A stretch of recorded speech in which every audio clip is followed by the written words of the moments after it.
Hello, good morning बच्चों। कल हम वाक्य के अंग पढ़ रहे थे। वाक्य विचार में उसके में उद्देश्य और विधेय वाक्य के 2 अंग थे। आज हम पढ़ेंगे वाक्य के भेद। Page number 176। वाक्य के भेद 2 प्रकार के हैं। पहला है अर्थ के आधार पर, दूसरा रचना के आधार पर। अर्थ के आधार पर वाक्य के भेद हैं।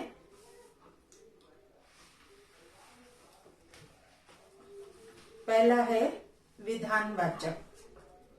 जिस वाक्य में किसी काम के होने या करने का सामान्य रूप से ज्ञान होता है उसे विधानवाचक या विधानार्थक वाक्य कहते हैं। जैसे गंगा हिमालय से निकलती है। दूसरा है निषेधवाचक।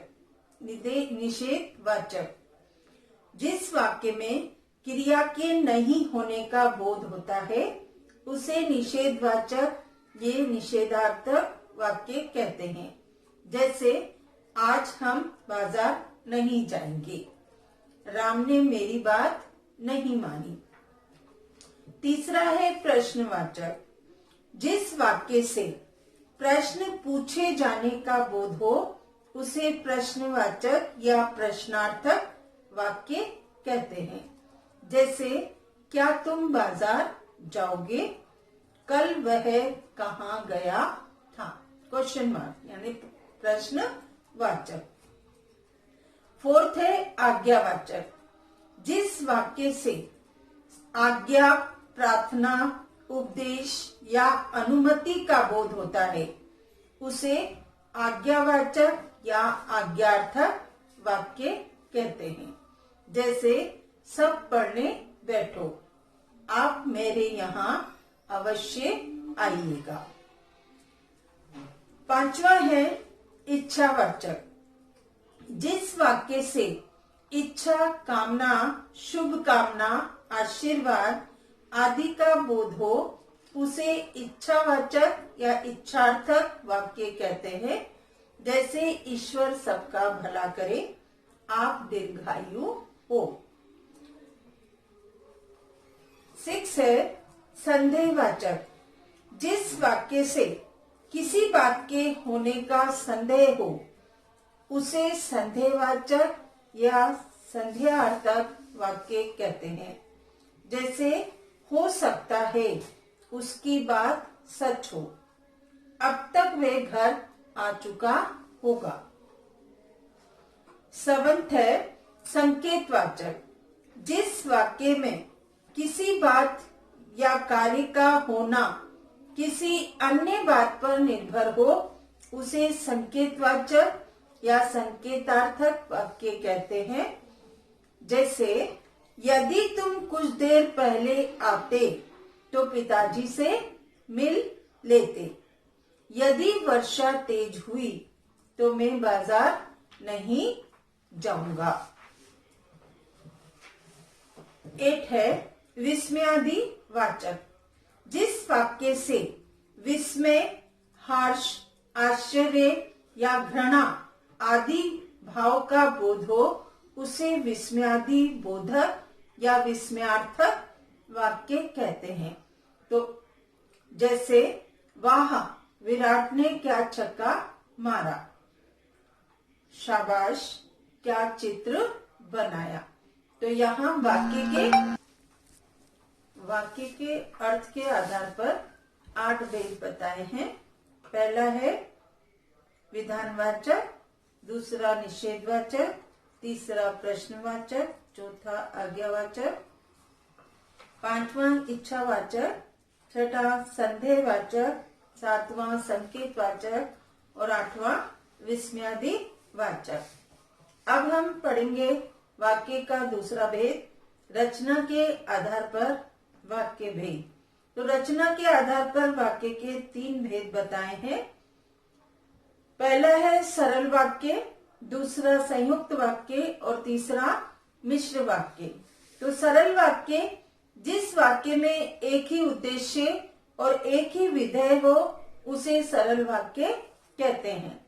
जैसे वह नृत्य सीख रही है, सीता और गीता पढ़ रही हैं।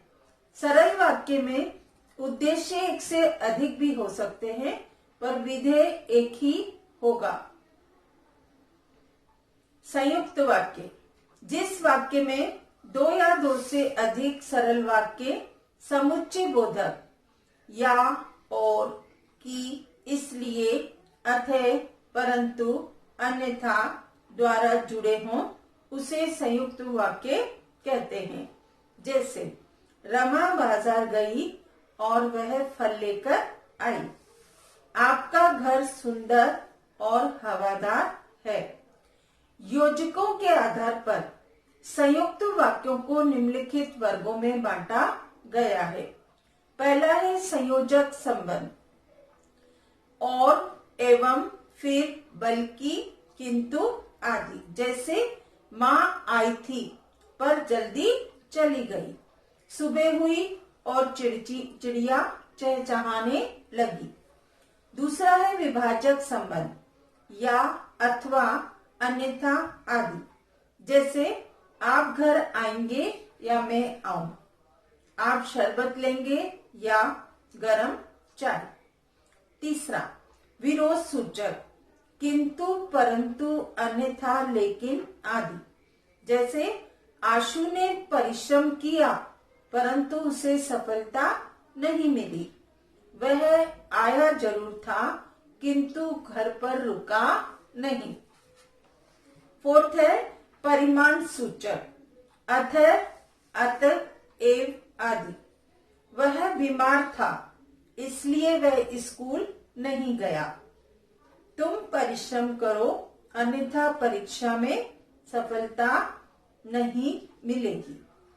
संयुक्त वाक्य में दो सरल वाक्य होते हैं, अतः इनका परिवर्तन दो स्वतंत्र वाक्यों में होना चाहिए। जैसे वह बाजार गया और वहां से फल लाया। दो वाक्य इसके बन सकते हैं, जैसे वह बाजार गया, वहां से फल लाया। आपका मकान सुंदर और हवादार है। आपका मकान सुंदर है, आपका मकान हवादार है।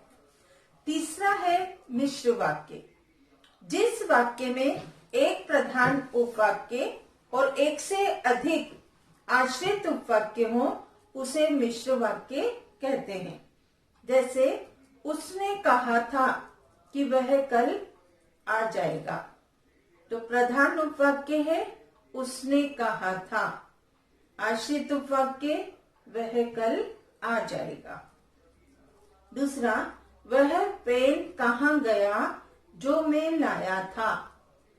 अब यहाँ प्रधान उपवाक्य क्या है, जो मैं लाया था। आश्रित उपवाक्य वह पेन कहाँ गया। ठीक है, आज हम इतना ही पढ़ेंगे, बाकी कल पढ़ेंगे।